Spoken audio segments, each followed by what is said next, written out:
நீங்கள் பார்த்துக் கொண்டிருப்பது AJK டிவியின் புதுவை மாலை. வணக்கம். புதுவை வெள்ளாளர் வீதியில் சமூக விஞ்ஞான இலக்கிய ஆய்வு மையத்தினை முதல்வர் ரங்கசாமி திறந்து வைத்து சிறப்புரையாற்றினார். புதுவை வெள்ளாளர் வீதியில் அரசின் கலை பண்பாட்டு துறையால் வா சுப்பையா மற்றும் சரஸ்வதி சுப்பையா வாழ்ந்த இல்லம் புனரமைக்கப்பட்டு அவர்களது நினைவாக சமூக விஞ்ஞான இலக்கிய ஆய்வு மையம் மற்றும் நூலகமாக அமைக்கப்பட்டு அதற்கான திறப்பு விழா நடந்தது. கலை பண்பாட்டுத்துறை அமைச்சர் தியாகராஜன் தலைமையில் அரசு கொறடா நேரு முன்னிலையில் நடந்தது. இயக்குனர் மலர்கண்ணன் வரவேற்று பேசிய விழாவில் சிலை அமைப்பு குழுவினர் வாழ்த்தி பேசிட முதல்வர் ரங்கசாமி சிறப்பு விருந்தினராக கலந்து கொண்டு ஆய்வு மையத்தையும் சுப்பையா சரஸ்வதி சுப்பையா ஆகியோரின் சிலைகளையும் திறந்து வைத்து மையத்தின் ஆய்வு கையேட்டை வெளியிட்டு பேசுகையில், மக்கள் தலைவர் சுப்பையா மக்களுக்காகவும் தொழிலாளர்களுக்காகவும் பாடுபட்டு வந்தார். அவரது நினைவாக திறக்கப்பட்ட ஆய்வு மையத்தை மாணவர்கள் சரியாக பயன்படுத்திக் கொள்ள வேண்டும். இங்கு புதுவை மட்டுமன்றி உலகின் பல்வேறு பகுதிகளிலிருந்து வந்து மாணவர்கள் கற்றுக்கொள்ளும் வகையில் ஏராளமான புத்தகங்கள் வைக்கப்படும். அரசு தேர்வுக்கான புத்தகங்களும் வைக்கப்படும் என்றார். மேலும் அரசு கட்டிடங்கள் மற்றும் கல்வி நிறுவனங்களுக்கு தலைவர்களின் பெயர் தொடர்ந்து வைக்கப்படும். இதனால் வருங்கால சந்ததியினர் அவர்களை பற்றி தெரிந்து கொள்ள வாய்ப்பாக அமையும் என்று பேசினார். கூட்டத்தில் முன்னாள் முதல்வர் ஜானகிராமன், திமுக துணை அமைப்பாளர் SP சிவகுமார், வாரிய தலைவர் மதி மற்றும் சிலை அமைப்பு குழு நிர்வாகிகள் கலந்து கொண்டனர். இந்த ஆய்வு மையத்தில் சுப்பையா மற்றும் சரஸ்வதி சுப்பையா பயன்படுத்திய பொருட்கள், உடுத்திய உடைகள், படித்த புத்தகங்கள் யாவும் பாதுகாப்பாக வைக்கப்பட்டுள்ளன. புதுவைக்கு வரும் நிதியை யாராலும் தடுக்க முடியாது என்று ரெயின்போ நகரில் நடந்த பூமி பூஜை விழாவில் மத்திய இணையமைச்சர் நாராயணசாமி பேசினார். புதுவை காமராஜர் நகர் தொகுதிக்கு உட்பட்ட ரெயின்போ நகர் பிரதான சாலையில் தொகுதியின் சட்டமன்ற உறுப்பினரும் எதிர்க்கட்சி தலைவருமான வைத்தியலிங்கம் பரிந்துரையின்படி பாராளுமன்ற உறுப்பினர் தொகுதி மேம்பாட்டு நிதியிலிருந்து மத்திய இணையமைச்சர் நாராயணசாமியால் 40 லட்சம் ரூபாய் நிதி ஒதுக்கப்பட்டு அதற்கான பூமி பூஜை விழா நடந்தது. விழாவில் ரெயின்போ நகர் நலவாழ்வு சங்க தலைவர் ரங்கராஜன் தலைமையில் மாநில காங்கிரஸ் தலைவர் AV சுப்பிரமணியன் முன்னிலையில் நடந்தது. எதிர்க்கட்சி தலைவர் வைத்தியலிங்கம் சிறப்பு அழைப்பாளராக கலந்து கொண்டு வாழ்த்துரை வழங்கிட சிறப்பு விருந்தினராக மத்திய இணையமைச்சர் நாராயணசாமி கலந்து கொண்டு பூமி பூஜையுடன் பணியினை துவக்கி வைத்து பேசுகையில், புதுவை மாநில வளர்ச்சிக்காக மத்திய அரசிடம் பேசி பல்வேறு திட்டங்களை செயல்படுத்தி வருவதாகவும், புதுவையிலிருந்து பல்வேறு ஊர்களுக்கு ரயில் சேவை துவங்கப்பட்டுள்ளது. மேலும் திருநெல்வேலிக்கு ரயில் சேவை அளிக்க முயற்சித்து வருவதாகவும், பிரதமர் புதுவைக்கு வந்தபோது சுற்றுலாவை மேம்படுத்த 125 கோடி வழங்கியதாக தெரிவித்த அவர், மேலும் புதுவை இளைஞர்களுக்கு வேலை வாய்ப்பு அளிக்கும் வகையில் HECL நிறுவனத்திடம் பேசி புதுவையில் தொழிற்சாலை அமைக்க மத்திய அரசிடமிருந்து 60 கோடி ரூபாய் நிதி பெற்றுள்ளதாக கூறினார். இதனால் புதுவையை சேர்ந்த 5000 பேருக்கு வேலை வாய்ப்பு கிடைக்கும் என்றார். மேலும் புதுவையில் அனைத்து நலத்திட்டங்களையும் முழுமையாக செயல்படுத்தினால் சொர்க்க பூமியாக மாற்றலாம். புதுவைக்கு வரும் நிதியை தான் தடுப்பதாக கூறுகின்றனர். மாநிலத்திற்கு வரும் நிதியை யாராலும் தடுக்க முடியாது. தேசிய கவுன்சில் முடிவு செய்யும் நிதி தங்கு தடையின்றி வந்து சேரும். எனவே மத்திய அரசுடன் மாநில அரசு இணைந்து செயல்பட்டு மாநில வளர்ச்சிக்கு பாடுபட வேண்டும் என்று பேசினார். விழாவில் முன்னாள் சட்டமன்ற உறுப்பினர் பாலாஜி, காங்கிரஸ் மாநில செயலாளர் முனுசாமி, இளைஞர் காங்கிரஸ் தலைவர் இளையராஜா உள்ளிட்ட நிர்வாகிகள் மற்றும் பொதுமக்கள் பலர் கலந்து கொண்டனர். புதுவையில் தமிழக பகுதியிலிருந்து கடத்தப்பட்ட 5 லட்சம் மதிப்புள்ள எரிசாராயம் மற்றும் லாரியை கலால்துறை அதிகாரிகள் அதிரடியாக பறிமுதல் செய்தனர். புதுவையில் கள்ளத்தனமாக மதுபானங்கள் கடத்துதல், போலி மதுபானம் தயாரித்தல் மற்றும் விற்பனை செய்தல் ஆகிய குற்றங்கள் நடப்பதால் அதனை தடை செய்யும் பொருட்டு கலால் துறையினர் தீவிர கண்காணிப்பில் ஈடுபட்டு வருகின்றனர்.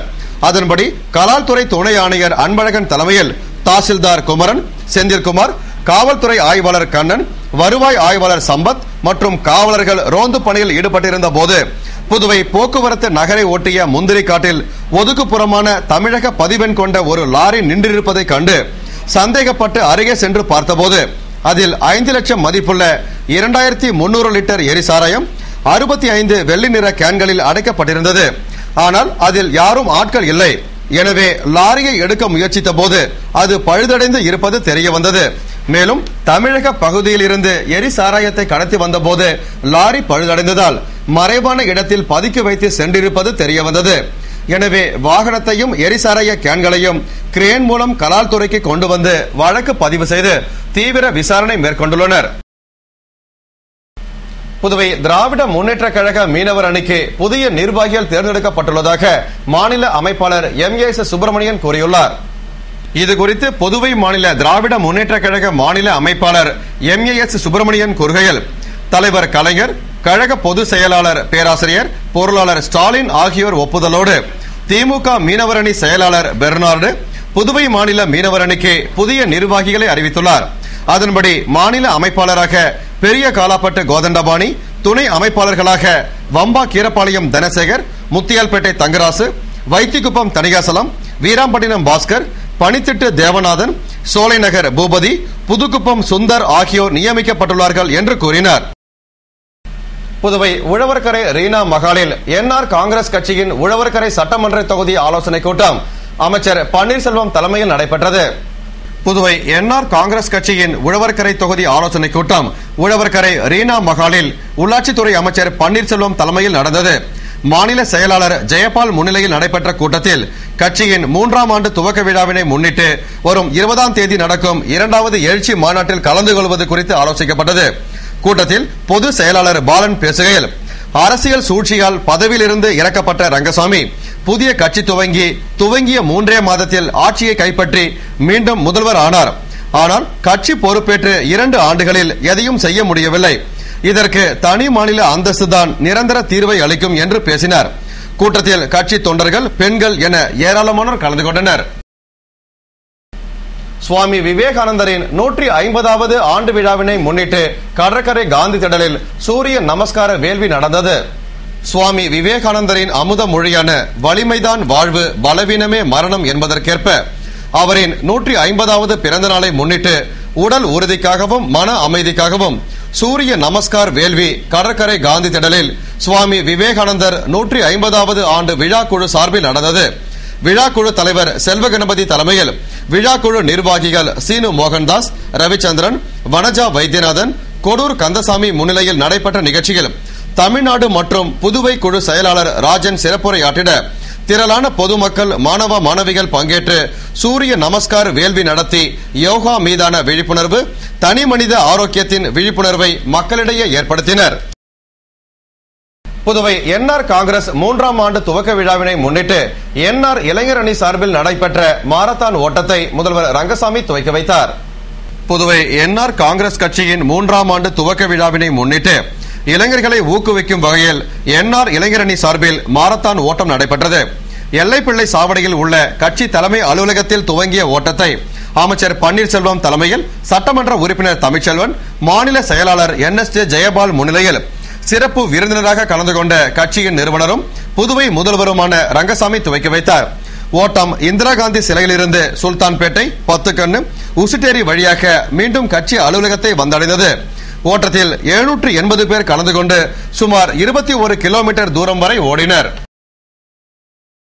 புதுவை கிருஷ்ணா நகரில் உள்ள சின்மய சூர்யா திருக்கோவிலில் நடந்த சமஷ்டி மகா காயத்ரி ஹோமம் நிகழ்ச்சியில் ஆயிரக்கணக்கான பக்தர்கள் பங்கேற்று வழிபட்டனர்.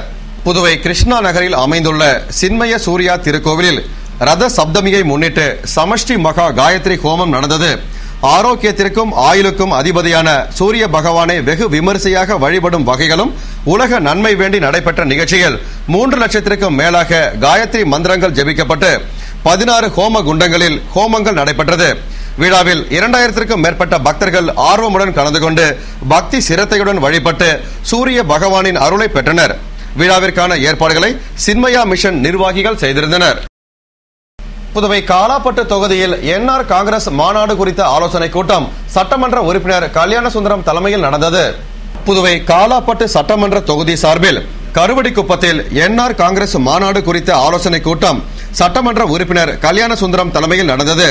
கூட்டத்தில் மாநாட்டில் காலாப்பட்டு தொகுதி சார்பில் 10,000 பேர் கலந்து கொள்வது என்றும் புதுவைக்கும் தனி மாநில அந்தஸ்து பெறுவது என்பன போன்ற பல்வேறு தீர்மானங்கள் நிறைவேற்றப்பட்டன. தொடர்ந்து முதல்வரின் சீரிய பணிக்கு அனைவரும் என்றென்றும் தோள் கொடுத்து துணை நிற்போம் என்று உறுதிமொழி எடுக்கப்பட்டது. கூட்டத்தில் தொகுதி நிர்வாகிகள், உறுப்பினர்கள், முக்கிய பிரமுகர்கள் மற்றும் பொதுமக்கள் பலர் கலந்து கொண்டனர். புதுவை தவளக்குப்பத்தில் நடந்த வெற்றி பயணம் என்ற தேர்வு வழிகாட்டும் நிகழ்ச்சியை அமைச்சர் தியாகராஜன் குத்துவிளக்கேற்றி துவக்கி வைத்தார். புதுவை தவளக்குப்பம் சுபலட்சுமி மகாலில் பயணம் சமூக சேவை அமைப்பு, உளவியல் சங்கம் மற்றும் பல்வேறு அமைப்புகள் சார்பில் 10 மற்றும் 12ஆம் வகுப்பு பொதுத் தேர்வு எழுதும் மாணவர்களுக்கு வழிகாட்டும் வெற்றி பயணம் என்ற நிகழ்ச்சி நடந்தது. சமூக சேவை மைய அமைப்பு தலைவர் கனகவேல் வரவேற்று பேசிய நிகழ்ச்சியில் சிறப்பு விருந்தினராக அமைச்சர் தியாகராஜன் கலந்து கொண்டு குத்துவிளக்கேற்றி சிறப்புரையாற்றினார் மற்றும் மாதிரி வினாவிடை அடங்கிய புத்தகத்தை அனைத்து மாணவர்களுக்கும் வழங்கினார். இந்நிகழ்ச்சியில் 1000க்கும் மேற்பட்ட மாணவர்கள் கலந்து கொண்டு தேர்வு எழுதும் முறை, அதிக மதிப்பெண்கள் பெறுவதற்கான வழிமுறைகள் குறித்து விழிப்புணர்வு பெற்று பயனடைந்தனர். புதுவை ஜிப்மர் மருத்துவமனையில் நடந்த குழந்தைகள் புற்றுநோய் பற்றிய அகில இந்திய கருத்தரங்கினை இயக்குனர் ரவிக்குமார் துவக்கி வைத்தார். நாடு முழுவதும் பிப்ரவரி 15ஆம் நாள் சர்வதேச குழந்தைகள் புற்றுநோய் விழிப்புணர்வு தினமாக அனுசரிக்கப்படுகிறது. இதனை முன்னிட்டு ஜிப்மர் மருத்துவமனை மண்டல புற்றுநோய் சிகிச்சை மையம் மற்றும் குழந்தை அறுவை சிகிச்சை பிரிவு சார்பில் குழந்தைகள் புற்றுநோய் பற்றிய அகில இந்திய கருத்தரங்கு நடைபெற்றது. கருத்தரங்கினை ஜிப்மர் இயக்குனர் டாக்டர் ரவிக்குமார் துவக்கி வைத்திட புற்றுநோய் மருத்துவ நிபுணர்கள் பல்வேறு புற்றுநோயை கண்டறிதல் மற்றும் புற்றுநோய் சிகிச்சை குறித்து விழிப்புணர்வு ஏற்படுத்தும் வண்ணம் உரையாற்றினர். மேலும் இந்தியாவில் ஒவ்வொரு வருடமும் 1 லட்சம் குழந்தைகள் புற்றுநோயால் பாதிக்கப்படுகின்றனர். அதில் 90,000 குழந்தைகள் உயிரிழக்கின்றனர் என்றும் சரியான மருத்துவ சிகிச்சையின் மூலம் பெரும்பாலான குழந்தைகளின் நோயை குணப்படுத்தலாம் என விளக்கினர். முன்னதாக மருத்துவமனை டீன் டாக்டர் ரெட்டி வரவேற்று பேசிட நிறைவில் டாக்டர் ஜிந்தாஸ் நன்றி கூறினார். புதுவை அரசு மகளிர் மற்றும் குழந்தைகள் மருத்துவமனையில் பெண்களுக்கு ஏற்படும் மாதவிடாய் இரத்தப்போக்கு குறித்த கருத்தரங்கு நடைபெற்றது. புதுவை எல்லைப்பிள்ளை சாவடி ராஜீவ்காந்தி அரசு மகளிர் மற்றும் குழந்தைகள் நல மருத்துவமனையில் பெண்களுக்கு ஏற்படும் மாதவிடாய் இரத்தப்போக்கு மற்றும் கர்ப்பப்பையில் ஏற்படும் பிரச்சனைகளால் நேரிடும் இரத்தப்போக்கு பற்றிய செவிலியர்களுக்கான தொடர் கல்வி கருத்தரங்கு நடைபெற்றது. இந்நிகழ்ச்சியில் திட்ட இயக்குனர் டாக்டர் ரங்கநாத் வரவேற்று பேசி பேச்சாளர் பற்றிய அறிமுக உரை நிகழ்த்தி பேச்சாளருக்கு நினைவு பரிசினை வழங்கினார். தொடர்ந்து டாக்டர் காந்திமதி கர்ப்பப்பையில் ஏற்படும் பிரச்சனைகள், அதன் காரணமாக இரத்தப்போக்கு ஏற்படுதல், மாதவிடாய் நேரத்தில் இரத்தப்போக்கு பற்றி தெளிவாக விளக்கினார். கருத்தரங்கில் செவிலியர் கண்காணிப்பாளர், தலைமை செவிலியர் மற்றும் செவிலிய மாணவர்கள் கலந்து கொண்டனர்.